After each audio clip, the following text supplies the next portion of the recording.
होगा वो पूरी मेहनत करेंगे।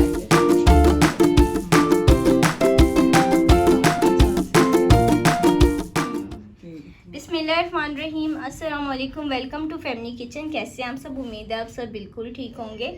अल्लाह ताला आप सबको हमेशा खुश रखे, अल्लाह ताला आप सबकी तमाम ख्वाहिशात को पूरा करे, आमीन सुमा आमीन। आज मैं आपके साथ दालीम की रेसिपी जो है वो मेरी अम्मी शेयर करेंगी आपके साथ। अस्सलाम वालेकुम, कैसे हैं आप? जी, तो अम्मी ने आज रेसिपी शेयर करनी है। मैं अपनी अम्मी की तरफ आई हुई हूँ आज। अम्मी जो है वो हलीम बहुत मज़े का बनाती हैं, तो मैंने अम्मी से कहा है कि आप अपनी रेसिपी व्यूअर्स के साथ शेयर करें।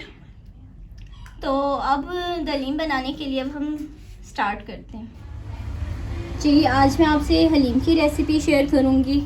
इसके लिए हमें चाहिए पाव दाल माश की, बगैर छिलके के धुली हुई दाल। पाव दाल लेंगे हम मूंग की, और एक पाव दाल लेनी है हमने मसूर की। ये तीनों दालें हमने पाव पाव ले लेनी है। और आधा किलो चावल लेने हैं, आधा किलो चने की दाल लेनी है। ये सारी चीज़ें मिला के 1.25 किलो बन चुकी है। ये हमने 2 किलो गंदम लेनी है, और गंदम जो है हमने बाज़ार से जब ख़रीदनी है तो इसे हमने स्पेशल छिली हुई गंदम लेनी है, क्योंकि दूसरी गंदम जो है वो गलने में टाइम लेती है, इसके छिलके उतरे हुए होते हैं। तो इसे हमने स्पेशल ये कह के कि हाँ जी छिली हुई गंदम दें, ठीक है। फिर उसके बाद अब हम गंदम को 2 घंटे के लिए पानी में भिगो देंगे। अच्छी तरह धो के इसे 2 घंटे के लिए पानी में भिगो दें, और जो दूसरी हमारी सारी दालें हैं उन्हें एक साइड पे अलग भिगो दें, क्योंकि गंदम जो है वो ज़रा सख्त होती है, ये भीगने में ज़्यादा टाइम लेगी। अब ये गंदम और दालें 2 घंटे भिगो के फिर आपसे मिलते हैं। 3 किलो हमने गोश्त लिया, और इसमें हम 3 पाव जो है वो प्याज डालेंगे। नमक हस्बे जायका, और नमक हम दालों में भी डालेंगे, तो आपने अपने हिसाब से नमक शामिल करना है। हल्दी 3 टेबल स्पून, पिसी लाल मिर्च 6 टेबल स्पून डालेंगे हम। इंशाल्लाह ये हलीम आप लोगों को बहुत पसंद आएगा। पिसा धनिया 6 टेबल स्पून,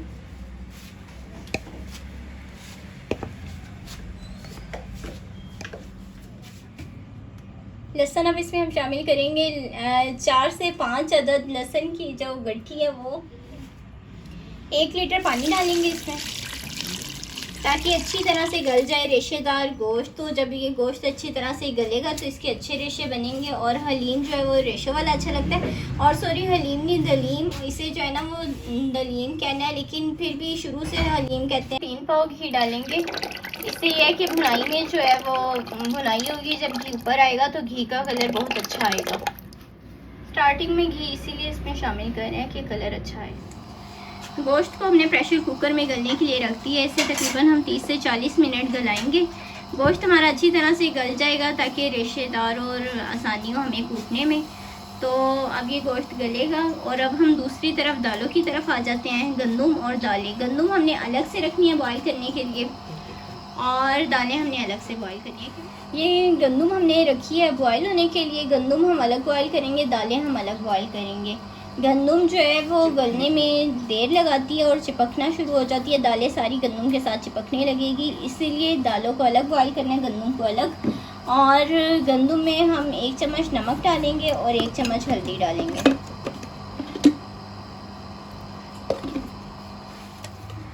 दूसरी तरफ हमने सारी दालें और चावल जो है वो रख दिए बॉईल होने के लिए। अब हम इसमें 1 चम्मच नमक और 1 चम्मच हल्दी डालेंगे, और दोनों चीज़ों को अब हम बॉईल करने के लिए रख देंगे। दालें और गंदम हमारी बॉईल हो जाएंगी, फिर उसके बाद हम आपसे मिलते हैं। गोश्त हमारा अच्छी तरह से गल चुका है। अब हम इसमें दही डालेंगे। 1 प्याली हमने दही लिया, और गोश्त की अच्छी तरह से भुनाई करेंगे। और 2 चम्मच हम इसमें गरम मसाले की डालेंगे। पिसा गरम मसाला हम लेंगे।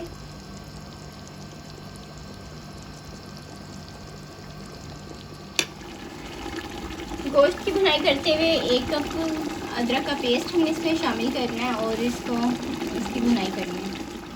जी, गोश्त हमारा गल चुका है और अच्छी तरह से भुनाई भी उसकी हो गई है। गोश्त का पानी खुश्क हो चुका है, घी ऊपर आ चुका है। अब हम जो ये घी है इसे उतार लेंगे और इसे दम पर शामिल करेंगे। अभी जो है वो हमने ये इस गोश्त को जो है वो हम अब कूट लेंगे, रेशेदार बना लेंगे, इसके रेशे अलग कर लेंगे। और दूसरी तरफ अब हम दालें पीसते हैं। अब ये दालें और गंदम वगैरह सारा कुछ हम पीस रहे हैं, फिर पीसने के बाद फिर आपसे मिलते हैं। गोश्त हमारा जो था वो गल गया था और अब हमने इसके रेशे अलग कर लिए हैं, गोश्त को कूट लिया अच्छी तरह से। अब जो है वो दालें हमारी अभी पीस रही हैं। ये ज़रा प्रोसीजर लंबा होता है कि जग में डाल डाल के दालों को पीसना। अगर तो इलेक्ट्रिक मधानी जो होती है ना वो हो ना, तो जिसमें दालें उबली हो ना उसी में ही उसे ग्राइंड किया जाता है बहुत जल्दी से। उससे यह है कि ज़िंदगी बहुत आसान और क्विकली सारे काम हो जाते हैं। तो मधानी ज़रा मेरी ख़राब हुई थी, तो इस वजह से जो है वो जग में डाल डाल के पीस रहे हैं आज, इसलिए टाइम लग रहा है।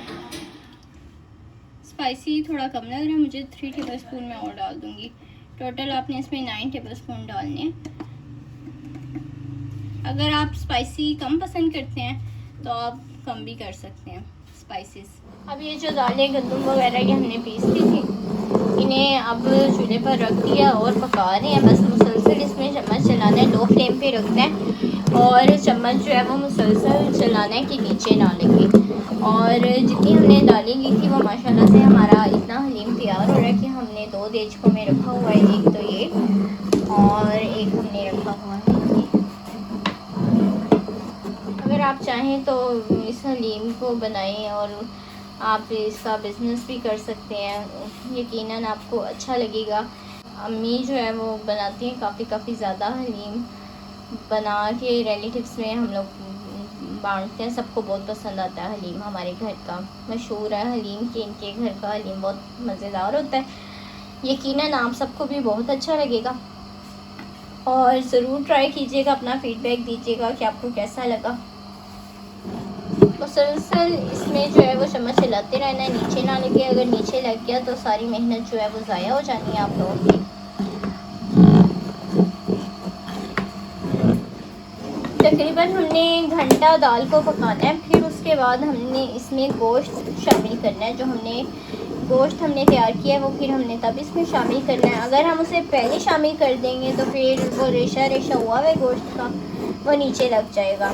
इसीलिए हमने घंटा दालों को पका के फिर शामिल करना है। दालें हमारी जो है वो पक चुकी हैं, बॉयल हो रही हैं, ऊपर को आ रही हैं। अब हम इसमें जो है वो जो गोश्त है जिसे हमने कूटा था, रेशेदार बना लिया था, वो अब हम इसमें शामिल कर रहे हैं। हम मैं इसीलिए कह रही हूँ क्योंकि मेरी अम्मी भी साथ हैं और मेरी छोटी सिस्टर भी मेरे साथ है, मेरी हेल्प कर रही है। आज किचन हलीम बनाने में आपको पता है कि ज़्यादा टाइम लग जाता है और मेहनत भी ज़्यादा होती है।